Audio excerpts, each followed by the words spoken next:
Hello and welcome to the Highway to Hoover podcast. Tonight's episode brought to us by our good friends at Pitch Logic. It's the system used by players, coaches, scouts, and instructors at all levels of play, from youth leagues to the big leagues. Easy to use and affordable technology. It makes the platform accessible to every player at every level. All the metrics and features that are used at the highest level of our sport. See pitchlogic.com for more information. Thanks again to our good friends at Pitch Logic. Very excited about this partnership.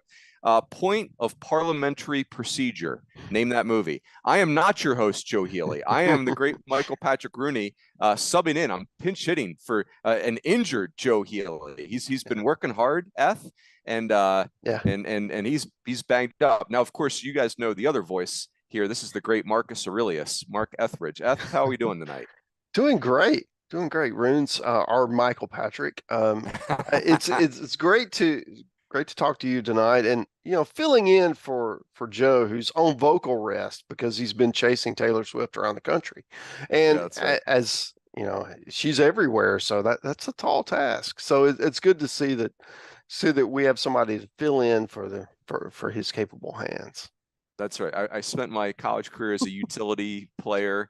Yeah. And, secretly hoping for injuries and people to get in trouble with Coach Murphy so I could get in there. And now, I need Joe Healy to have a Taylor Swift injury, or maybe it was a pickleball injury, or could be, who knows? It's undocumented when you've got a star of Joe's. He's a Renaissance man. Absolutely. He is.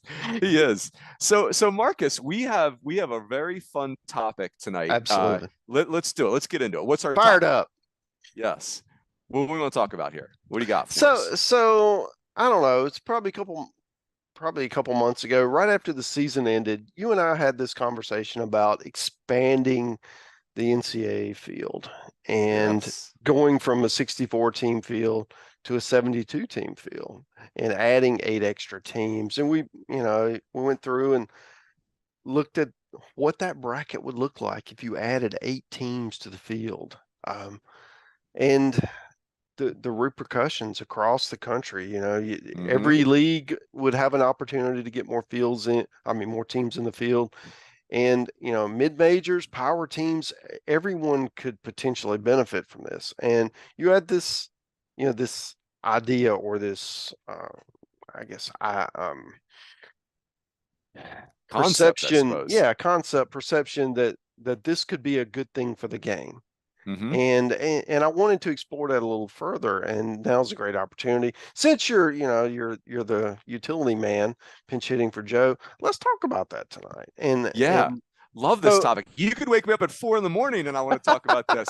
So Marcus, the article is, I've even got the date. It was July 19th, 2023. It's on d1baseball.com. And we called it Field of 72 with 32 hosts. And that was the ideas. And these are not my ideas. I just kind of copied them and wrote about them.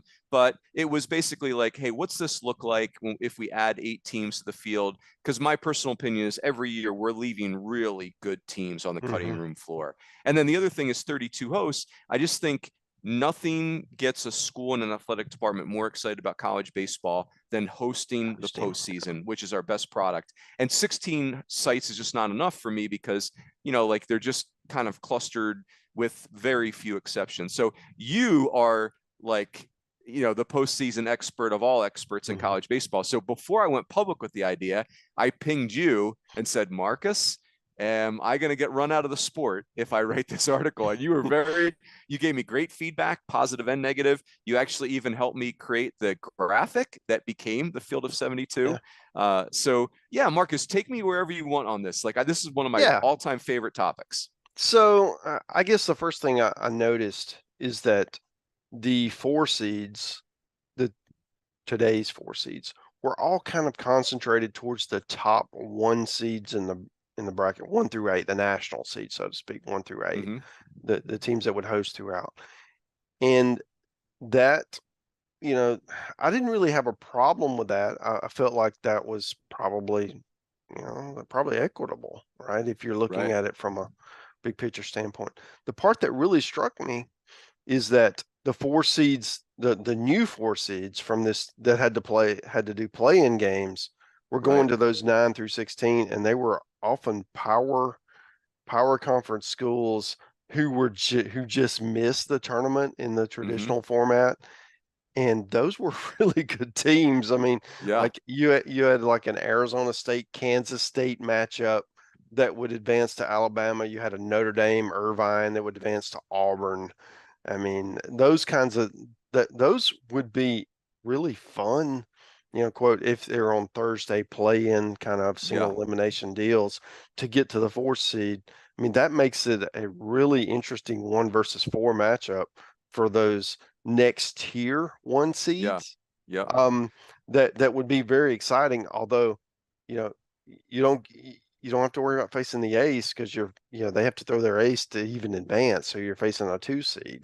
But it's certainly from an offensive standpoint, it would be a really exciting type of matchup where a lot of times you're 1 versus 4 throughout, unless you get an Auburn versus Penn or something like that, are actually not that exciting. Yeah. So it's interesting. Like I have a couple thoughts on this. Like one of when I did this, there are things that and I wrote this in the article. The way I framed the article is I just said, hey, I took the 2023 field and I just expanded it to 72 teams and I used the 32 host model and you helped me construct that. And the point of the exercise was, and literally this is what I wrote in the article. Hey, here's what it would look like. What do I like about it and what don't I like about it? So let's cover a couple of the objections. Yeah. One is that, like, hey, am I being unfair to the 4 seeds? So you mentioned the playing games. Like for the sport, the good of the sport, I think the playing games on Thursday nights would be really fun. Like it's an extra night of squeeze play selfishly. It's sink or swim. I mean, you got to win to play in. So for instance, Florida A&M and Tulane, who were 2 of the air quotes worst 4 seeds, they would do a playing game in Gainesville. Winner stays and plays the Gators in a 3-game series, Friday, Saturday, Sunday. Loser goes home. And so the first objection is, hey, am I being unfair to Florida A&M and Tulane? Here's what I would say. Like 4 seeds of that ilk, they go 0-2 nearly every single time. Yeah. And so now they have a chance to actually win a game in the NCAA tournament. So I think, and plus they have everybody's undivided attention on Thursday night. So, but again, that's never going to be an SEC team. So our audience doesn't necessarily care about that. You mentioned the other thing, again, these playing games the playing games go to the top 4 seeds. So in this case, it was Wake Forest, it was Florida, it was Clemson and Arkansas. They also go to teams 13, 14, 15, and 16 in the seeds. So let's talk. You mentioned Alabama would host a playing game with Arizona State and Kansas State. South Carolina would have hosted a playing game with Wofford and USC meeting Southern California. And so you're right. Like that looks a little gnarly, tough. right? Yeah. Now, however, you also mentioned it. Like, I don't feel that bad about it because for South Carolina and Alabama, I think there's a couple things. Like, for instance, let's say Arizona State beat Kansas State, right? Well, you're not facing Arizona State's ace, right? You're playing them a 3-game series at your place with a bonkers crowd, and Arizona State's going 2, 3, and 4 on their staff, and you're going and probably using some of their bullpen, and you got a fresh pitching staff. The other thing I like for Alabama and South Carolina, Marcus, is that it's easy to forget how close those 2 teams were to not hosting at all. Like it was this close, and those are my 2 fingers like a centimeter apart. And in this format, they're clearly a host because we got 32 of them, and they might even get to host 2 weekends. And I think about where South Carolina and Alabama were as programs, and hosting was so important for the oxygen of that program. So even though they are facing teams that are a little bit more marquee, they are teams that didn't even make this year's field. And they are going to be pitching, at a pitching disadvantage, and it's a chance to lock in the hosting opportunity for those schools. Yeah. How does that feel? Yeah, I mean that is a good point. And to be able to, one, you avoid the ace, because we've all seen that sometimes there's a 4 seed with a legitimate ace that can scare the heck out of you, right? And ask Auburn. You mentioned it, right? Like Penn's ace. So that kind of avoids that. A 4 seed would have to have 2 of those guys, right? And most of the time, if you're a 4 seed, you're going to be so good, you're not going to have, if you have 2 of those guys, you're going to be a 3 or higher, right? So that part I can get behind. I think the other part of this is to be able to have additional hosts, you mentioned 32 hosts, teams that would host this year, in this field, Maryland would have hosted Boston College.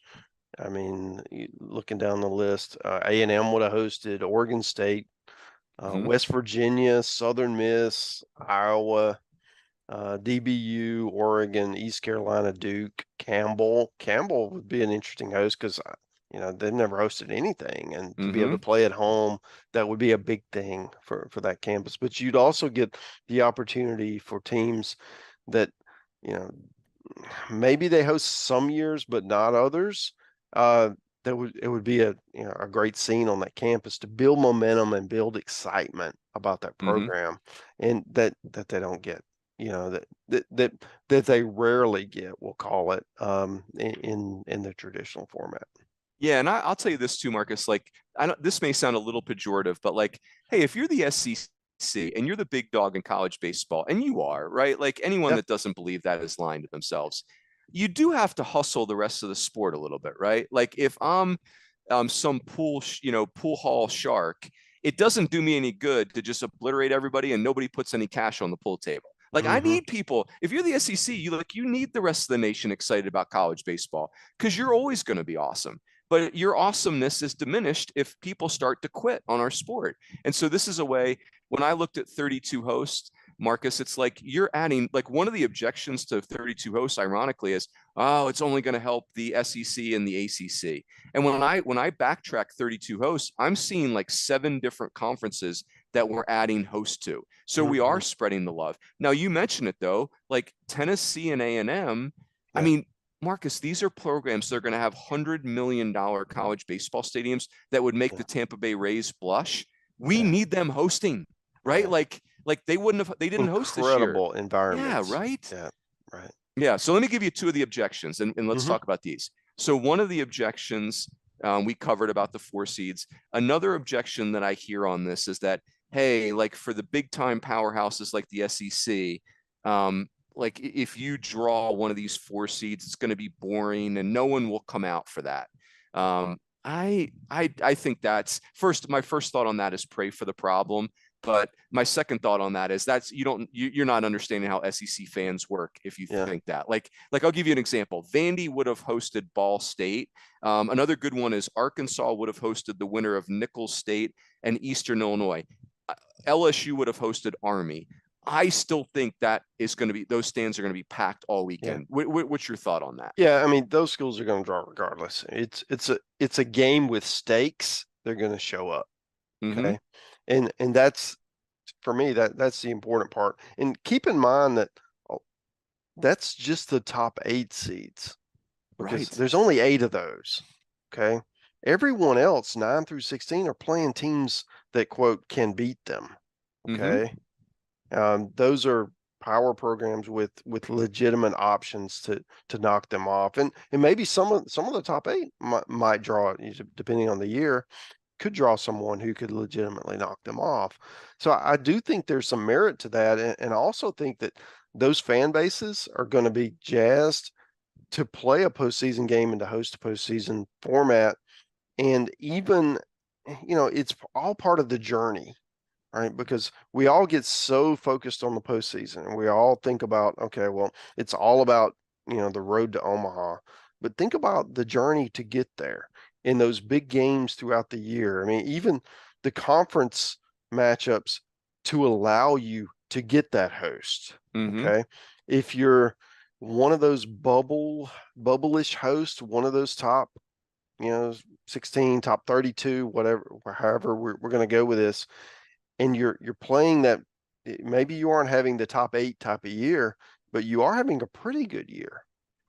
And to be in those last 3-4 weeks of the season, and you're able to have that game, those series that really matter down the stretch, that are going to propel you into potentially hosting, even in a year that in today's format you wouldn't, but you could in the new format. I think that's more meaningful. It's kind of like the whole concept with football that we have.